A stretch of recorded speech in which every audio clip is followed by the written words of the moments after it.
तो कहानी शुरू होती है किम नाम के एक प्लेयर से जो कि बेसबॉल खेलता है और वो काफी ज्यादा फेमस है। यहाँ पर उसकी माँ उसकी बहन को लाने के लिए बोलती है तो वो अपने सिस्टर को लेने के लिए उसके रूम पे जाता है, लेकिन वहाँ पर एक लड़का उसकी बहन के ऊपर अटैक कर रहा होता है। अब किम यहाँ पर अपनी बहन को बचाता है और उस आदमी का पीछा करता है। आगे जाकर के दोनों के बीच में फाइट होती है और यहाँ पर सेल्फ डिफेंस में गलती से किम उस आदमी को मार देता है। इस बात को लेकर ये किम के ऊपर केस चलता है और क्योंकि सब कुछ सेल्फ डिफेंस में हुआ था तो इसलिए उसे 1 साल की सजा होती है। अब यहाँ पर उसे बस से जेल में लाया जाता है जहाँ पर उसकी फ्रेंडशिप एक यॉन नाम के बंदे से हो जाती है। वो भी उसी के साथ में बस में आ रहा होता है। यहाँ जेल में किम ने बेल की अर्जी दे दी है तो मतलब हो सकता है कि कुछ वक्त में उसे बेल मिल जाए। यहाँ पर जेल में काम करने वाले ऑफिसर्स में से एक ऑफिसर जिसका नाम होता है ली, वो किम का फ्रेंड होता है।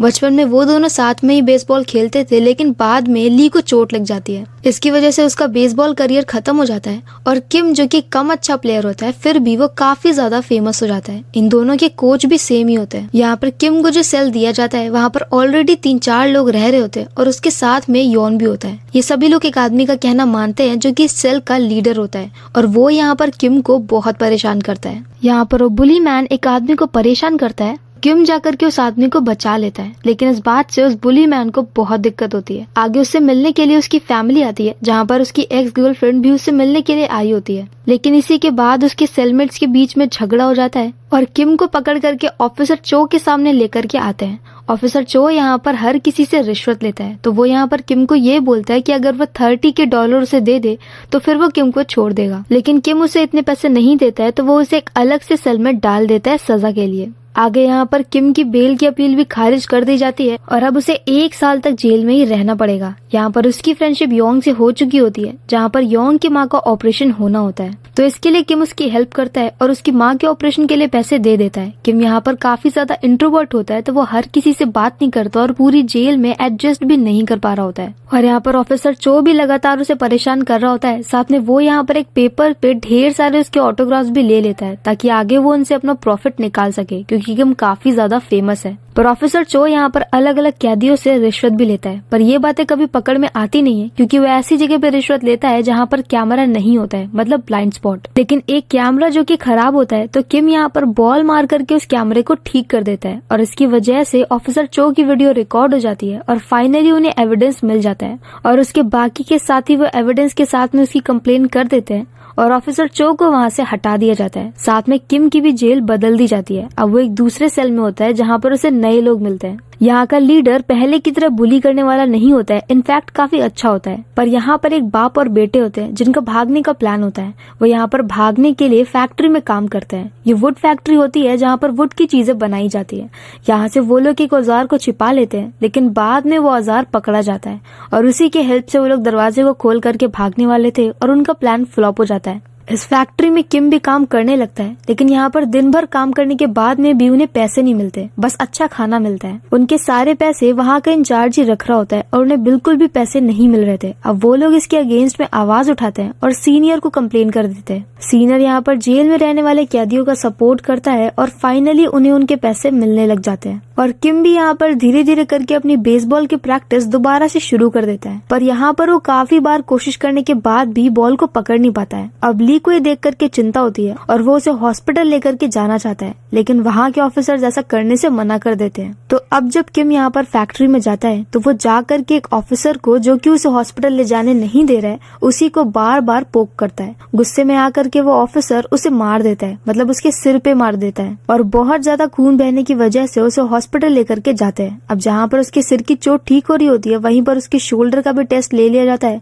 और अब पता चलता है कि उसके शोल्डर में चोट आई है, जिसकी वजह से उसे बेसबॉल खेलने में प्रॉब्लम हो रही है। अब वो यहाँ पर हॉस्पिटल में एडमिट होता है और दूसरी तरफ वो ऑफिसर जिसने किम को मारा होता है उसका असल में ये प्लान होता है कि जेल में एक कंपटीशन होने वाला है। वो चाहता है कि कोई रिपोर्टर आकर के उसे कवर करे ताकि उसे थोड़ी सी पब्लिसिटी मिल जाए, लेकिन रिपोर्टर ने ऐसी शर्त रखी होती है कि वो इस पूरे कंपटीशन को तभी कवर करेगा जब उसे इंटरव्यू लेने को मिलेगा किम का। लेकिन किम इस बात के लिए साफ साफ मना कर देता है, इसीलिए वो ऑफिसर लगातार किम के लिए प्रॉब्लम खड़ी कर रहा होता है। पर अब यहाँ पर कंपटीशन होता है और रिपोर्टर भी आ जाता है, पर अभी तक किम हॉस्पिटल में है। लेकिन बाद में किम अपना प्लान चेंज कर देता है और वो आ जाता है इंटरव्यू देने के लिए। लेकिन अब जब वो इस रिपोर्टर को इंटरव्यू देता है तो ये बोलता है कि वो हमेशा के लिए बेसबॉल छोड़ रहा है क्योंकि उसे चोट लग गई है। और ये सुन करके सभी लोग शॉक्ड होते हैं, साथ में उसके फैंस को भी बहुत बुरा लगता है। अब उसी के बाद इनके सेल में एक नया सेलमेट आता है जिसका नाम होता है यू एक आर्मी में ऑफिसर था, लेकिन उसने अपने ही एक साथी को मार दिया था और इसी की वजह से उसे जेल हो गई है। यू यहाँ पर शुरू में किसी से बात नहीं करता, लेकिन बाद में किम के समझाने पर वो धीरे धीरे ओपन होने लगता है। जब यू अपनी आर्मी की जॉब में था तब असल में उसने किसी को मारा ही नहीं था। उसके सीनियर ने उसके साथी को बहुत बुरी तरह से टॉर्चर किया था और ये टॉर्चर इतना ज्यादा था कि उसका साथी मर जाता है। लेकिन यहाँ पर सीनियर के डर और उसके पावर की वजह से हर कोई यहाँ पर यू को ही दोषी मान लेता है और उसी के अगेंस्ट में केस चला दिया जाता है। सभी लोग यही गवाही देते हैं कि उसे मारने वाला यू था और इसलिए यू जेल में है। अब किम यहाँ पर बेसबॉल दोबारा से खेलना शुरू कर दे, इसके लिए उसके सेलमेट एक प्लान बनाते हैं। वो लोग रात में यहाँ पर उसे नशे की गोलियां दे देते हैं और पूरे सेल में धुआं कर देते हैं। इसके बाद उसमें से एक आदमी किम के कोच की आवाज में उससे बात करता है और दोबारा से बेसबॉल खेलने के लिए शुरू करने के लिए बोलता है। ये सारा प्लान लीक का होता है। किम ने यहाँ पर नशे वाली गोलियां नहीं ली होती है, लेकिन इसके बाद भी बाकी सबका एफर्ट देख करके वो सोचता है कि उसे खेलना चाहिए और वो दोबारा से प्रैक्टिस शुरू कर देता है। आगे फैक्ट्री में यहाँ पर एक नया चीफ आता है जो कि उन्हें काफी ज्यादा परेशान कर रहा होता है और वो लगातार उनसे ओवर टाइम करवा रहा होता है ताकि उसे बहुत अच्छा प्रॉफिट हो।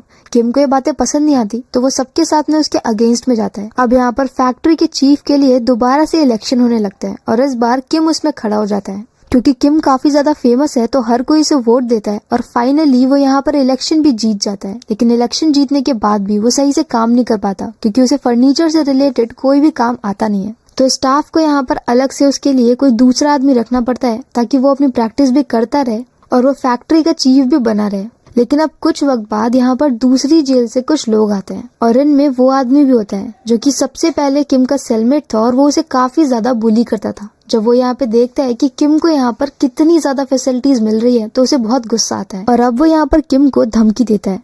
वो उसे ये बोलता है कि उसे $3 लाख उसे देने पड़ेंगे, नहीं तो वो बाहर जाकर के हर किसी को बता देगा कि किम को कितना ज्यादा सपोर्ट मिल रहा है। पहले तो किम इसके लिए मना कर देता है, लेकिन जब वो आदमी ये बोलता है कि वो ये भी जानता है कि उसकी बहन कहाँ पर काम करती है और उसके आदमी वहीं पर ही है, मतलब वो चाहे तो उसकी बहन को हार्म कर सकता है।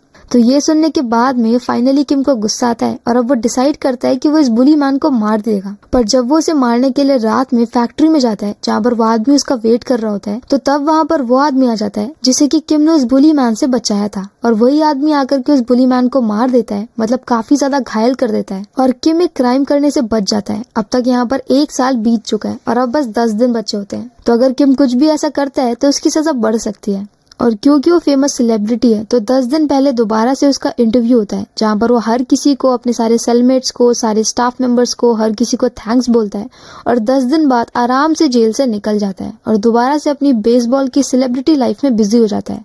साथ में वो अपने फ्रेंड यॉन को, जो कि जेल में उसका फ्रेंड बना होता है, उसे ड्राइवर की जॉब भी दे देता है। वैसे 16 एपिसोड्स की एक सीरीज है पर इसमें ज्यादा कुछ बताने लायक है नहीं और फिर भी इसकी IMDb 8.5 है। इस सीरीज का नाम है प्रिजन प्लेबुक और अगर आपको मेरा एक्सप्लेन पसंद आया हो तो प्लीज हमारी वीडियो को लाइक करें, शेयर करें और हमारे चैनल को सब्सक्राइब करें।